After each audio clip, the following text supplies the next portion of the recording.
Bem, vamos começar o programa de hoje falando de câncer, na verdade, sobre as grandes novidades, modernidade de combate a essa terrível doença. Vamos conversar com Luiz Eduardo Werneck, que é médico oncologista e titular da Oncológica do Brasil. Doutor Eduardo, é um prazer tê-lo aqui. Muito obrigado por ter vindo. Muito obrigado, Mauro. Obrigado a todos que nos assistem. Esperamos que ao final dessa nossa conversa a gente possa mudar um pouco essa condição de, pelo menos, de terrível doença. É uma doença, mas já é menos terrível que há anos atrás. E esse medo, ele é muito localizado em cidades subdesenvolvidas, menos ricas, ou é geral? Você pode imaginar, Mauro, que havia registros de pessoas com deformidades, tumores em inscrições rupestres da época da Pérsia. Estou falando de muitos milhares de anos antes de Cristo. Então, o câncer é uma doença muito antiga. Essa condição desse medo, desse temor pela palavra câncer, que gerou ao nome da especialidade oncologia e cancerologia que se confundem, ele, na minha opinião, com a minha experiência nos locais onde eu trabalho, que compreende várias cidades, ele é globalizado. O câncer, o americano tem medo de câncer, o europeu tem medo de câncer, o asiático tem medo de câncer e o paraense também. Sim, esse medo é maior, por exemplo, no interior do Pará, onde o senhor atua em várias localidades? O que eu percebo é que, novamente, tem a ver com a informação em saúde. Informação em saúde é um grande ponto em que devemos tocar posteriormente. Mas em locais em que a condição sociocultural é menor, eu percebo que há um maior temor por um desconhecimento maior. Isso na realidade, tem muita relevância em termos de racionalidade. Mas o dinheiro cura o câncer? O dinheiro cura o câncer, os tratamentos para o câncer estão cada vez mais caros. Sim. Os tratamentos mais eficientes estão muito caros, podem custar centenas de milhares de dólares e nem mesmo os americanos conseguem pagar muitas vezes. Então, aqueles mais bem aquinhoados devem ter menos medo, seria isso? Não, eles não têm menos medo, mas também não se previnem menos. É muito curioso isso, ou não se previnem mais, quero dizer. O medo me parece igual, o que muda é a condição de informação. Tá? Mais pessoas com mais informação sabem que nós já conseguimos curar alguns tipos de câncer. Para as pessoas com menos informação, ainda há aquela condição de que o câncer é uma doença completamente letal, o que é uma inverdade. Mas, doutor Eduardo, o maior nível de informação específico não leva a um medo maior também? Eu percebo em minhas consultas diárias que não. É uma condição bem curiosa. Parece que saber mais dá mais tranquilidade ao paciente. Por isso eu incentivo a todos, incentivo aos meus alunos, incentivo a todos que a gente comente muito sobre a doença na consulta com o paciente. Tá? Que você fale sobre os efeitos colaterais da doença, dos medicamentos, das cirurgias, dos procedimentos a que ele vai ser submetido. Estamos numa condição de vamos atravessar o deserto para chegar no oásis. Então, temos que passar por essa aprovação para conseguirmos uma melhora, para conseguirmos a cura. Mas, na minha opinião, quanto mais informação, a informação é aliada do tratamento em se considerando o câncer. Vamos lá, um tratamento específico. Um dos problemas psicológicos sérios de consequência da quimioterapia no combate ao câncer é a queda de cabelo. Isso afeta o homem, principalmente a mulher. Isso me parece que já é coisa do passado, inclusive em Belém, não é isso? Na realidade, essa condição da alopécia, a perda de cabelo pelo efeito das drogas antineoplásicas, ele vem desde o início das primeiras drogas, já acontecia isso e era um problema em que nós não conseguíamos modificar a droga. Hoje existem muitas drogas, no caso, que não fazem o paciente cair o cabelo.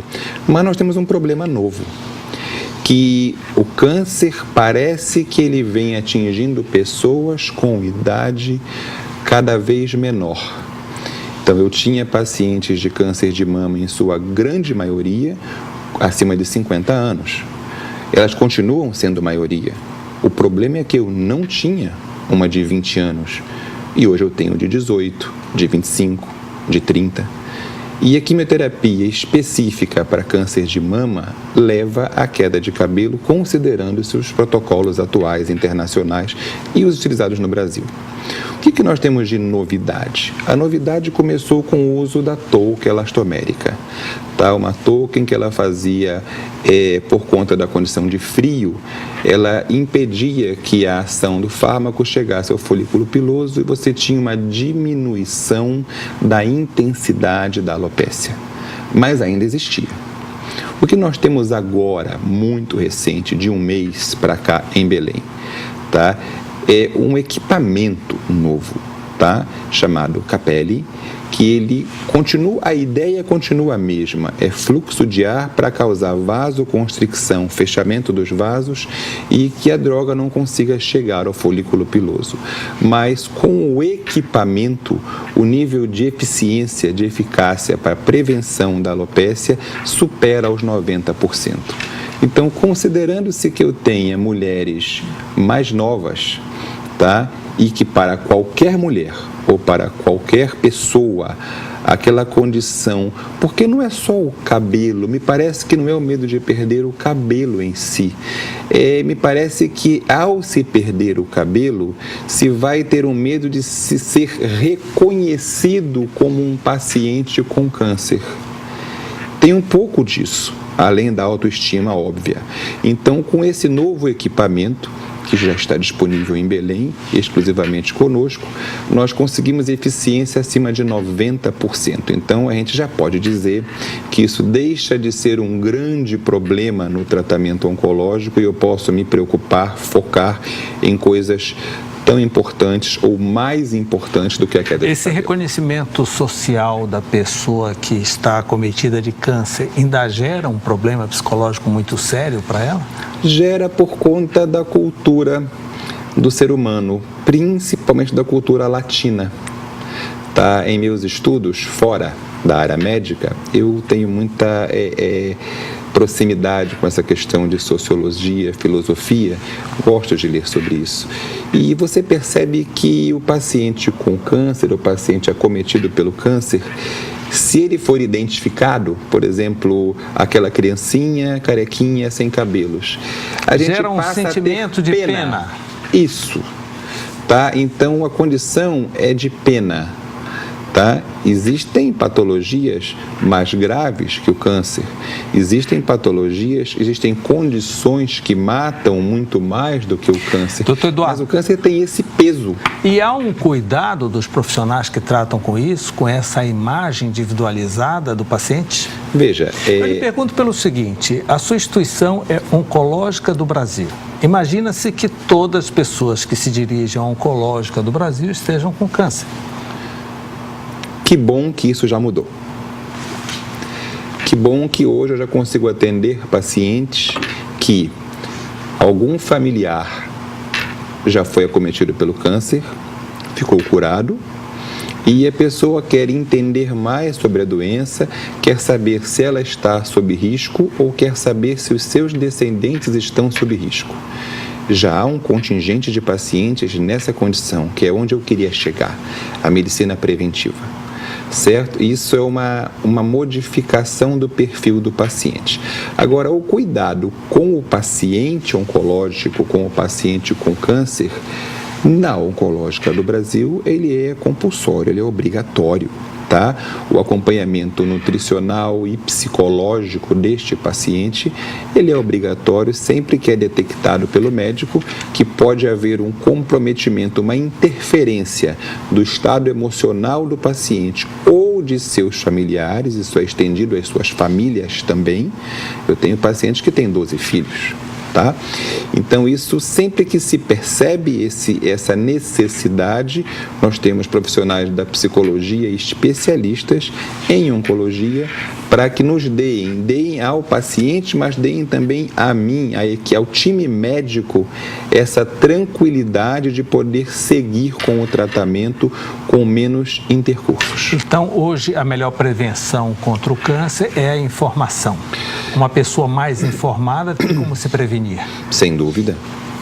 Vou te dar um exemplo muito claro. Tá? Um tipo de câncer que é uma vergonha na nossa região é o câncer de colo de útero. Mata centenas de milhares de mulheres. Por desinformação total. Por desinformação total. Mas é muito curioso.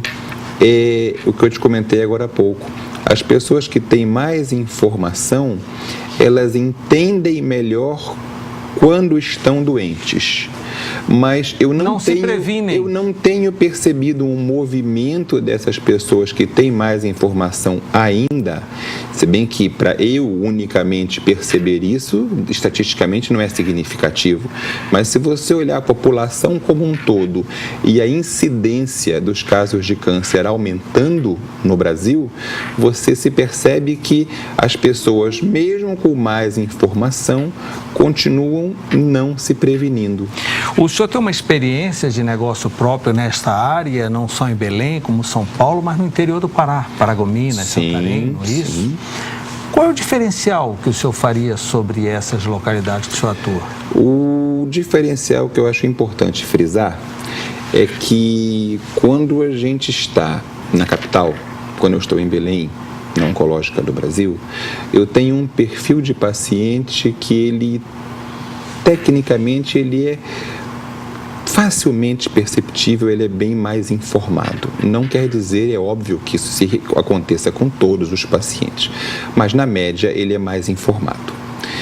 Por ele ser mais informado, ele pergunta mais, ele questiona o tratamento dele, ele ouviu dizer nos meios digitais o que este medicamento faz, se cirurgia é melhor do que quimioterapia ou do que radioterapia. Alguns sabem até a sequência. Doutor, eu vou fazer quimioterapia, depois eu faço rádio, depois eu faço... Eles conhecem, tá?